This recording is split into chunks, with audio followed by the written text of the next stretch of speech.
Hello সবাইকে স্বাগতম আমার চ্যানেলে।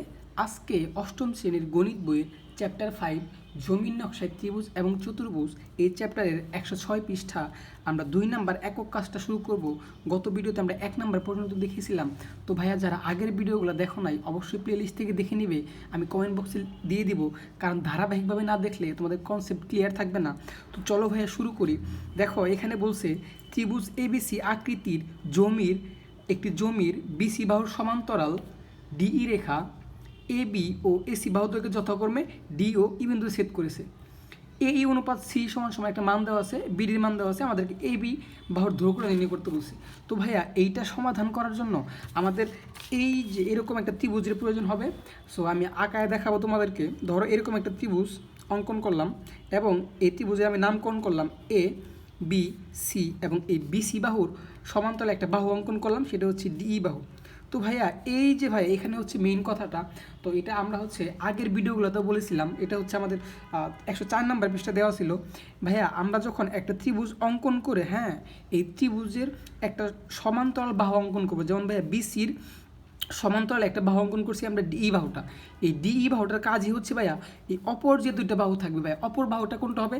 আমরা তো বিসির সমান্তরাল একটা বাহু রেখা অঙ্কন করছি, তাহলে এই বিসিটা বাদ, অপর বাহুটা তাহলে কি ভাইয়া এবি এবং এসি। এই এবি বাহুটা এবং এসি বাহুটাকে সমান অনুপাতে বিভক্ত করবে। এটা হচ্ছে আমরা যদি একটা বাহুর সমান্তরালে একটা বাহু অঙ্কন করি, ওই বাহুটার কাজই হচ্ছে এটা। তো ভাই আমাদেরকে এই ম্যাথটা সমাধান করার জন্য এই থিওরিটা অ্যাপ্লাই করতে হবে এখানে, ঠিক আছে? আমি কি বুঝাইতে পারছি ভাইয়া?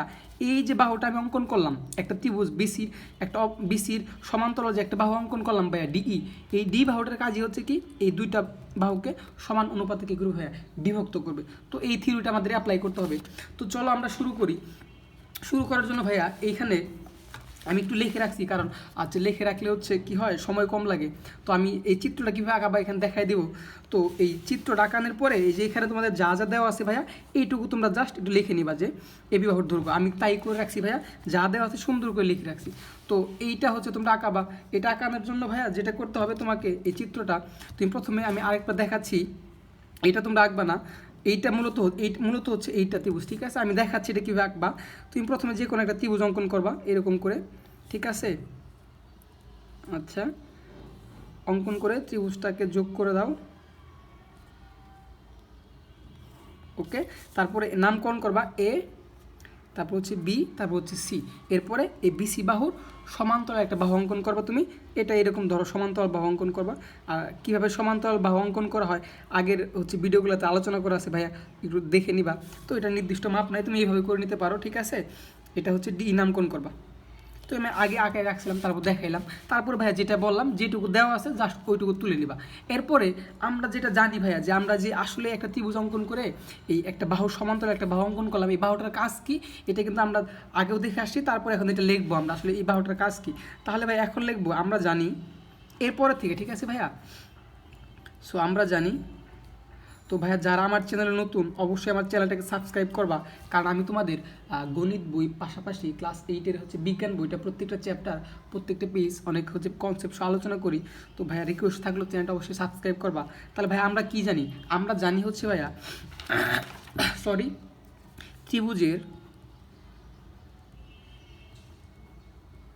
ত্রিভুজের যে কোনো বাহুর সমান্তরাল, ত্রিভুজের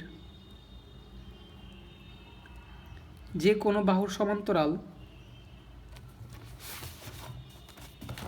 ত্রিভুজের যে কোনো বাহুর সমান্তরাল রেখা ওই ত্রিভুজের, এরপর একটু বোঝাচ্ছি, আগে লিখে নেই। ওই ত্রিভুজের অপর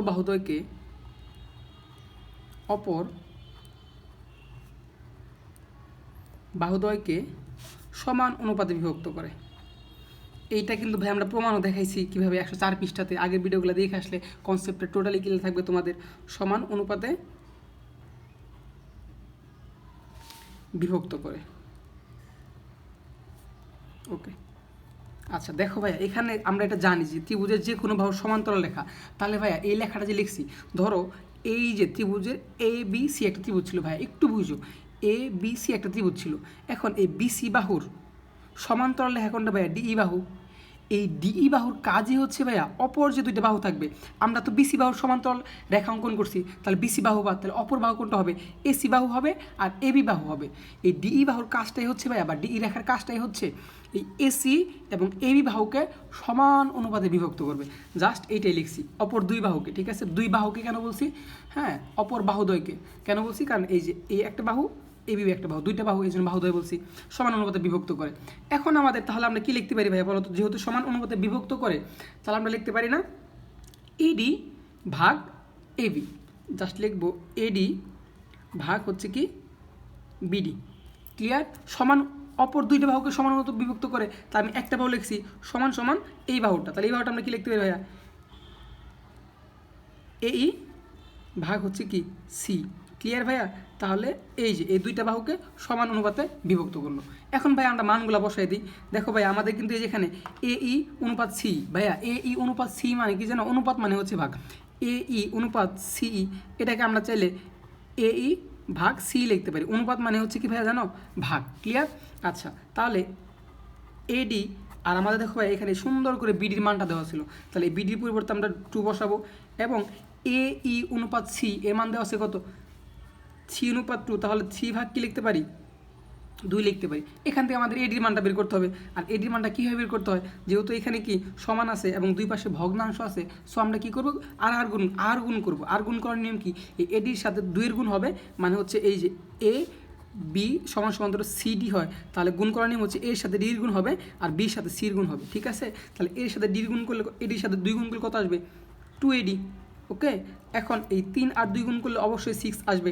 তারপরে ভাইয়া আমরা যদি এখান থেকে এডির মানটা বের করি, তাহলে এই দুইটা এডির সাথে গুণাকার আছে, সমানের উপরে গেলে কী হবে, ভাগ হবে, তাহলে ভাগ 2। সুতরাং ফাইনালি আমরা এই 2 দিয়ে 6কে কাটলে কতবার যাবে, 3 বার যায়, তাহলে কত পাইলাম, 3 মিটার। ঠিক আছে?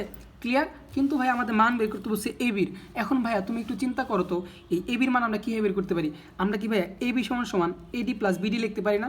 এই পুরা বাহুটা সমান এবি সমান সমান কী লিখতে পারি, এডি প্লাস বিডি, কারণ দুইটা খণ্ড এখানে এই একটা, ঠিক আছে?